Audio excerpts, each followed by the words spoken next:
If you love a prodigal, you can discover help and hope for your wilderness journey right here at the When You Love a Prodigal podcast, and also help and hope for your own life journey.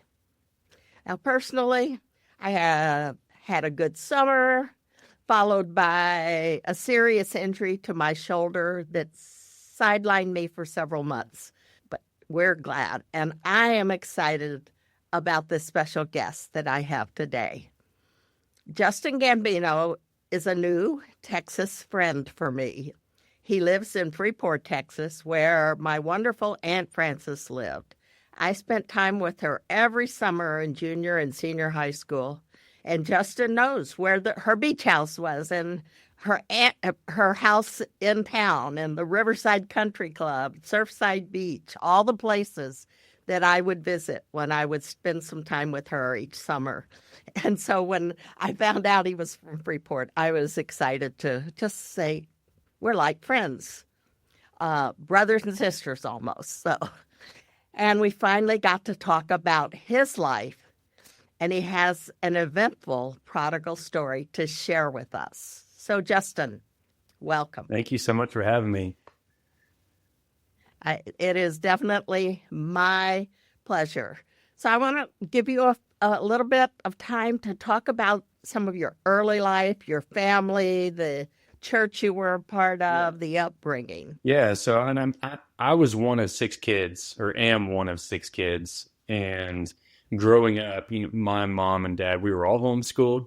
My dad was, he worked full time. My mom worked full time, just homeschooling us. That was a full. I'm sure that was like three full-time jobs at home, and so. But my parents were very, very, very dedicated to the Lord and very dedicated to bringing us to church every time there was something going on at church. If there was Sunday night, Saturday morning, you knew the church well. Wednesday night. I mean, if there was a youth group event happening, my parents would make sure that we were a part of it and that we were included in all that.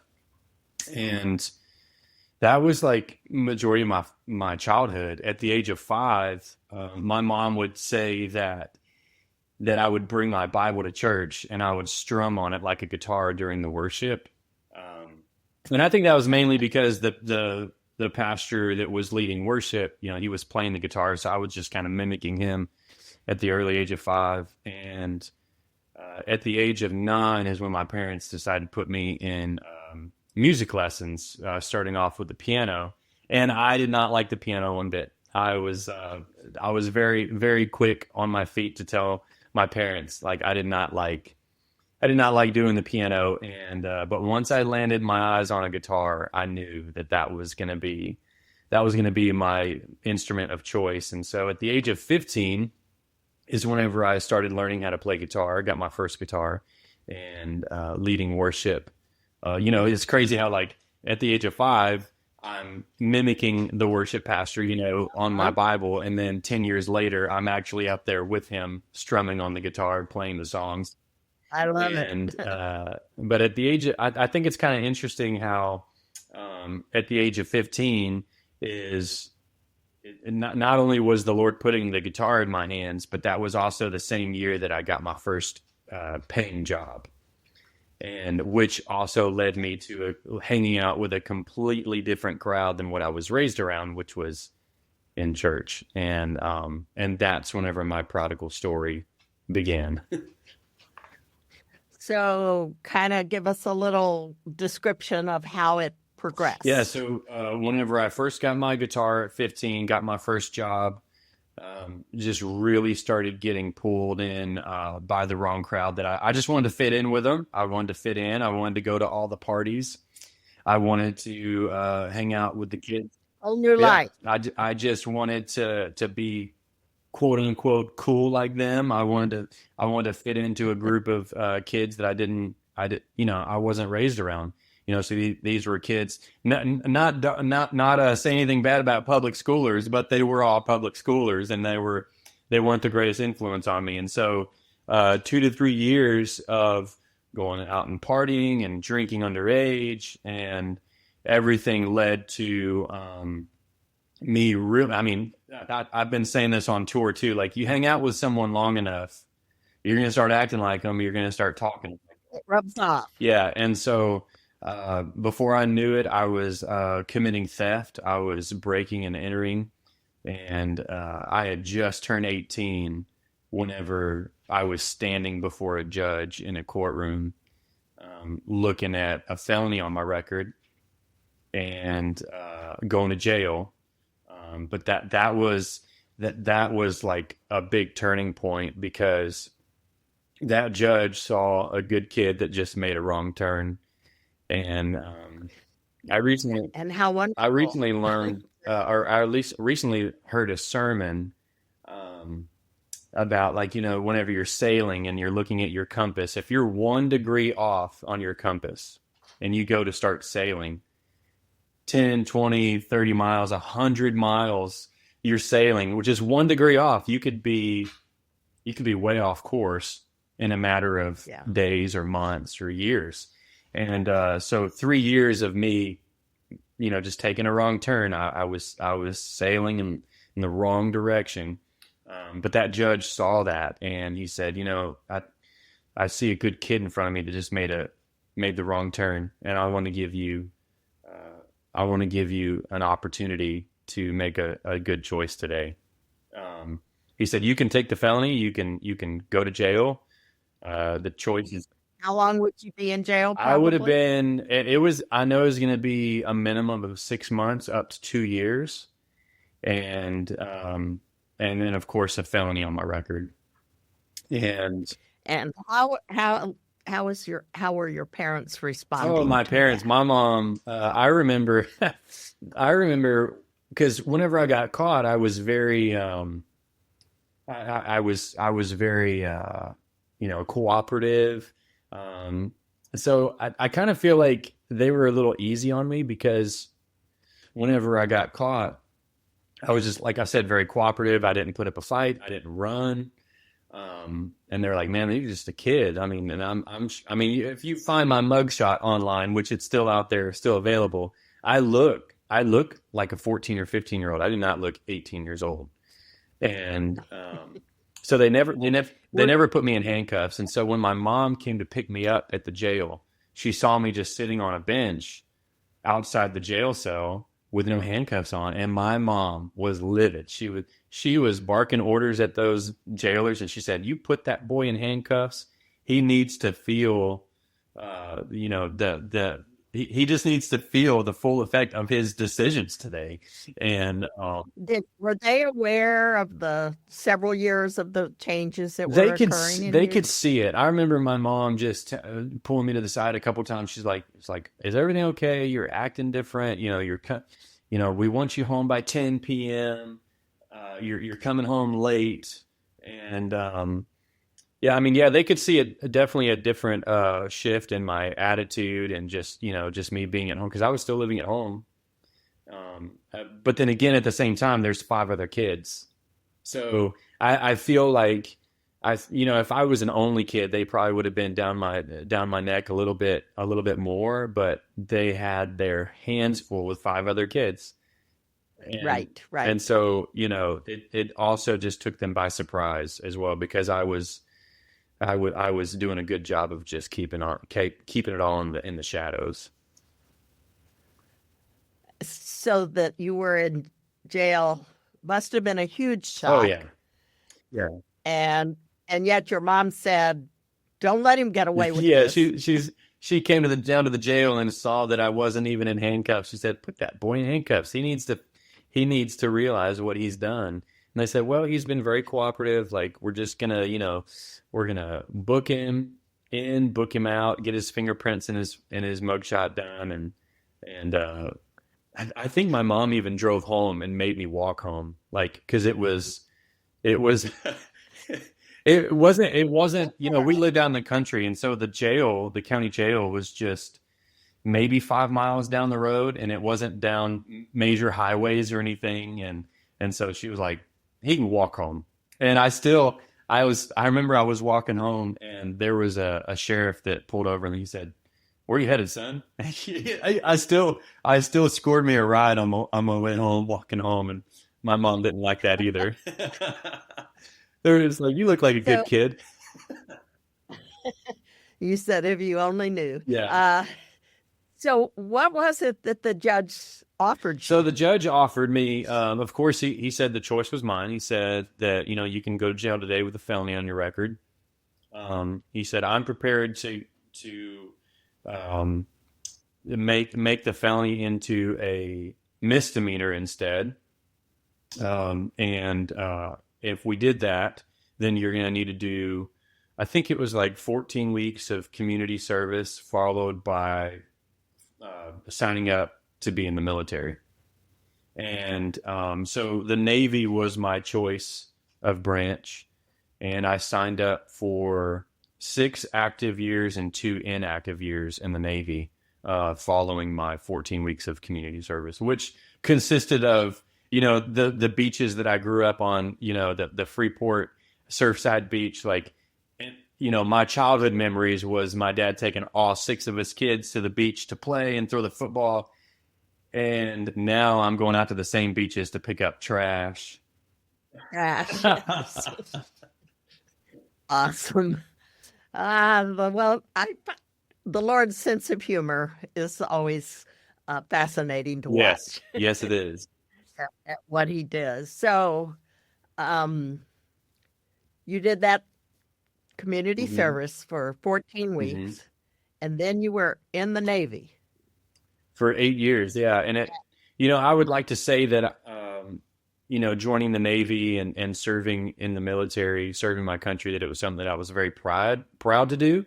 Um, but really, I mean, I was dealing with a lot of shame and a lot of guilt because of my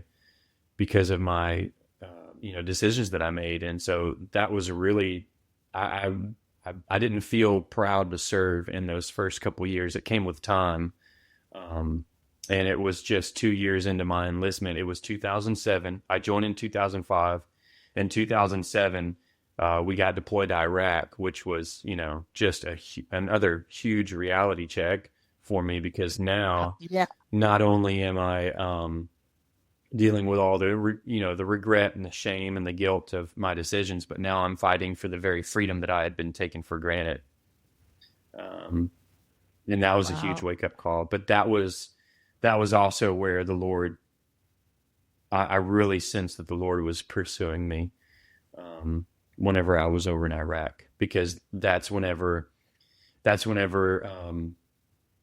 I decided to attend a chapel on a Wednesday night. And I hadn't been to church in months, Judy. I hadn't been to church in months. And the first night I go to chapel in Iraq on base is whenever the chaplain asks the whole congregation. There was only about a dozen of us, but he asked, "Does anybody here know how to play guitar?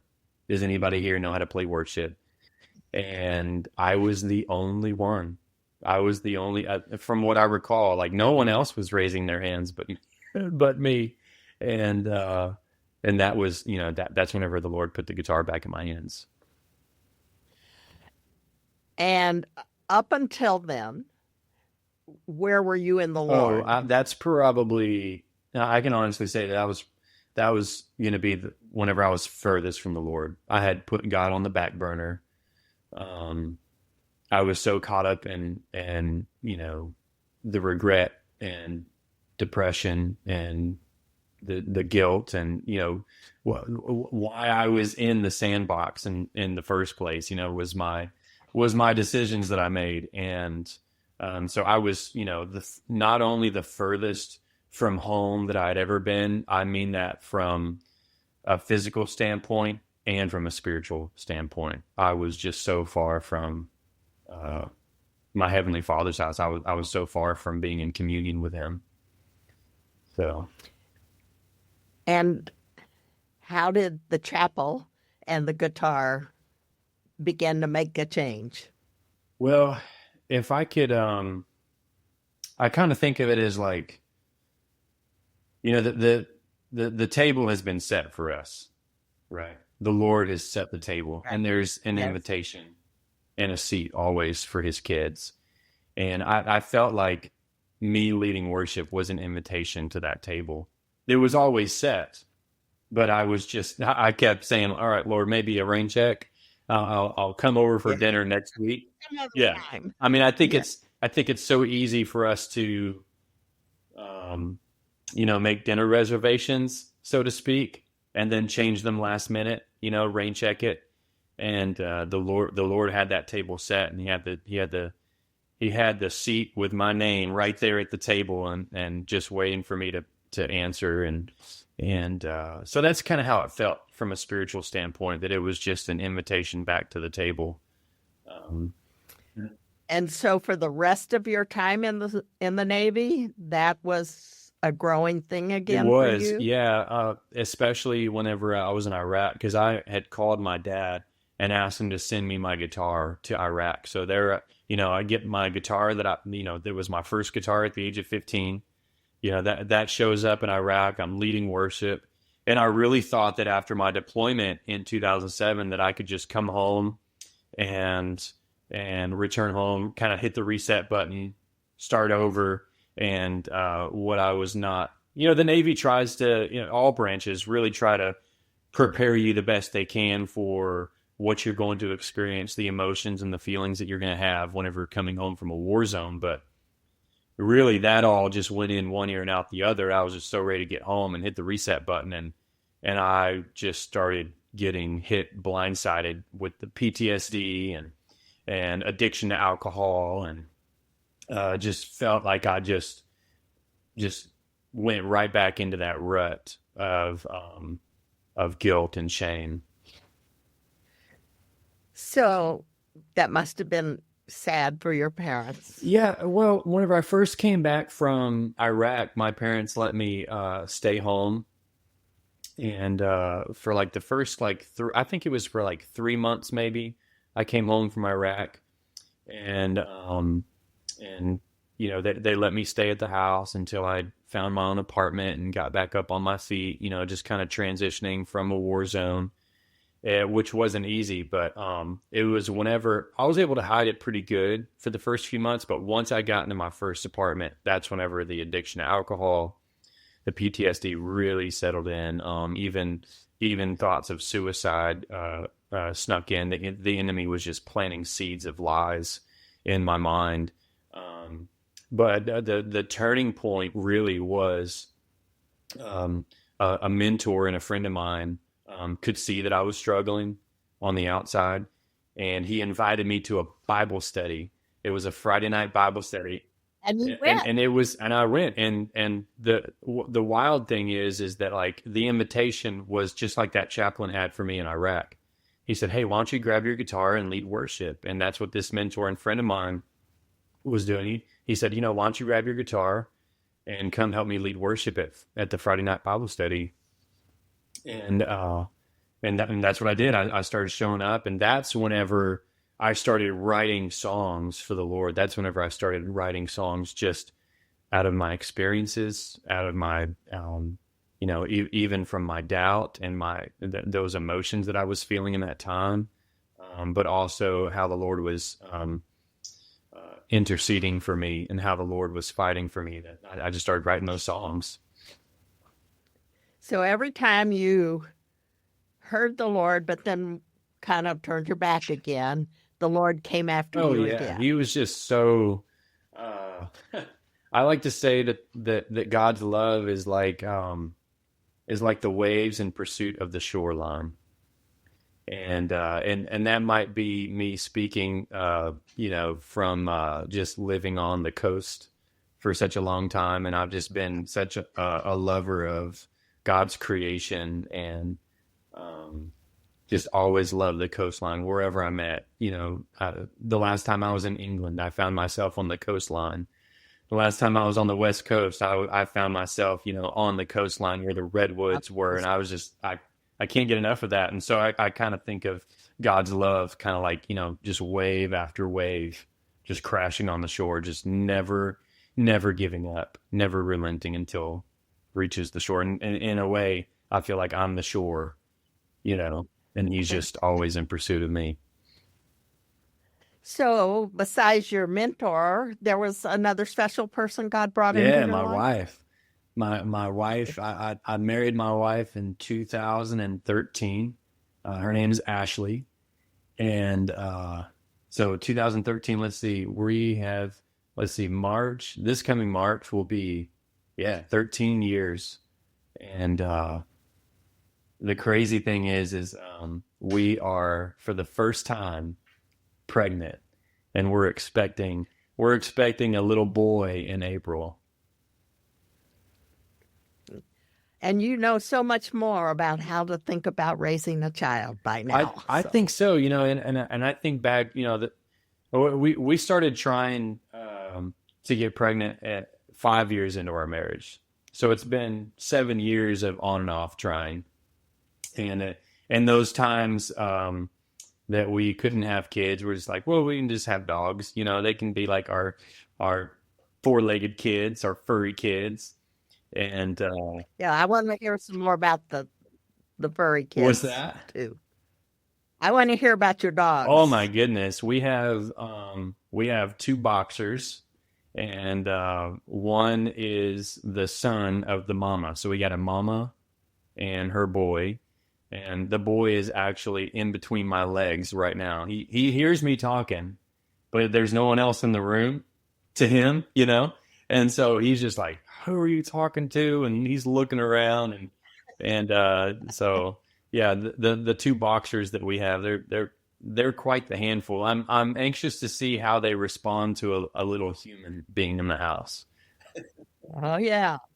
One of the things you told me when we talked before, though, was that the dogs actually played a role in helping you in your walk back with the Lord. We recently lost one of our boxers in July. His name was Hank, and Hank um, was on the road with me a lot. He was always on the road with me, so he saw me do ministry, and it was kind of crazy that, I mean, there were times on the road where he would almost be like a therapy dog for other people at the shows.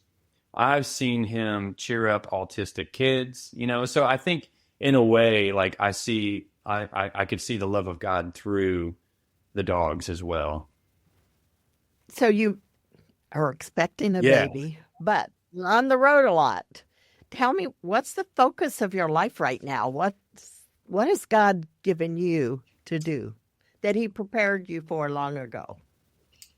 I think what he's preparing me for now, not only to be a father to my son, which is just crazy to think that. Like, I see how my earthly father loved me, um, and I've seen how much my heavenly father has loved me and pursued me.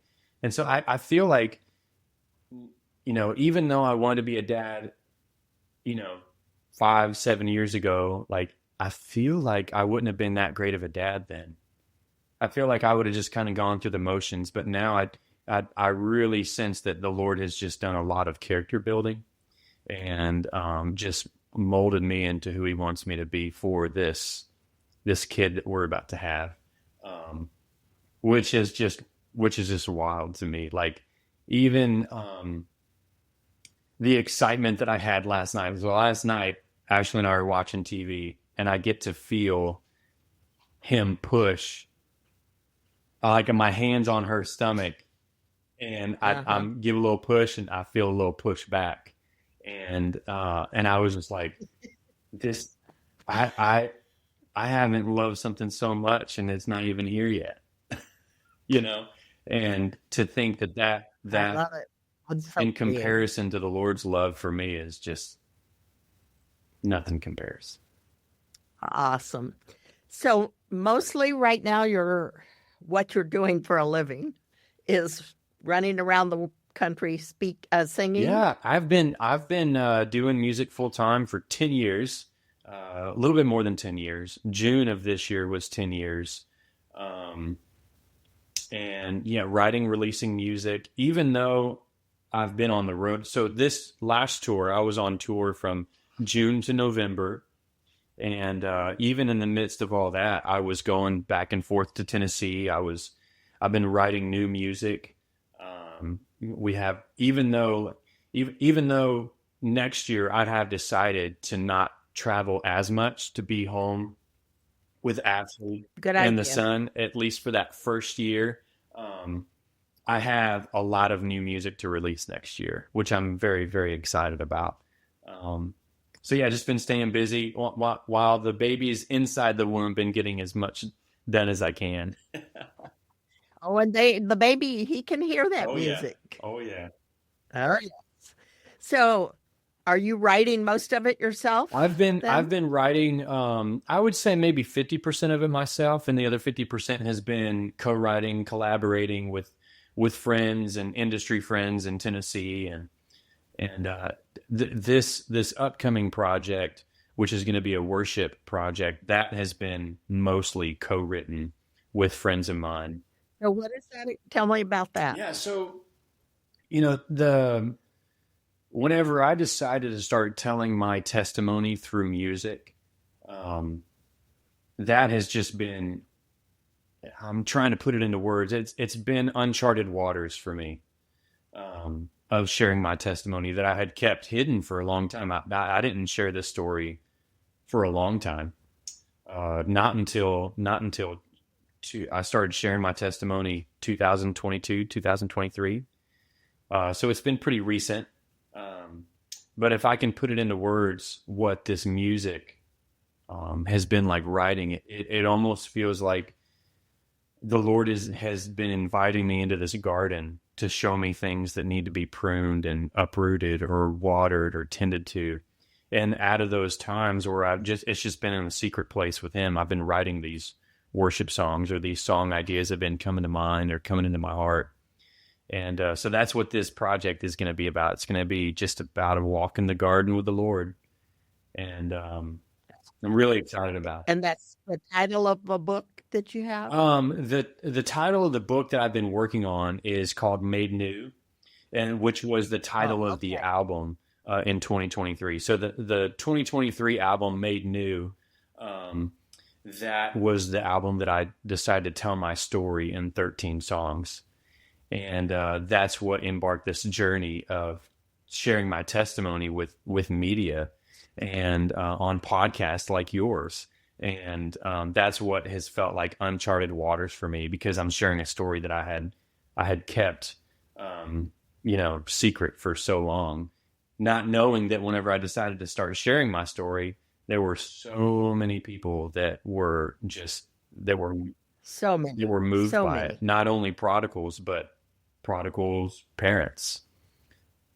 Well, Yeah. yes, especially. Yeah. Yeah, they do. So, tell me about December 12th, Yes. 2020. December 12th, 2020. I'll never forget it. It was the first, well,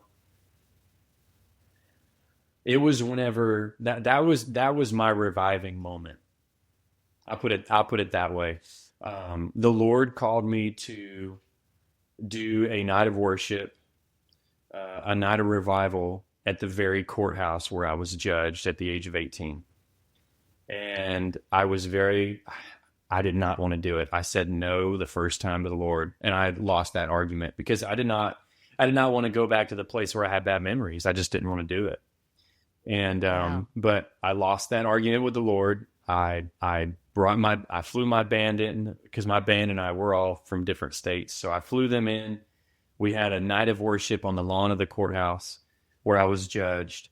And it was that night whenever, honestly, I was still prideful. I was still thinking selfishly that the Lord has brought Justin Gambino here to bring revival to my hometown. And and the Lord just ever so kindly said, "No, Justin, I brought you here for you and me. I brought you here because I've been calling you home.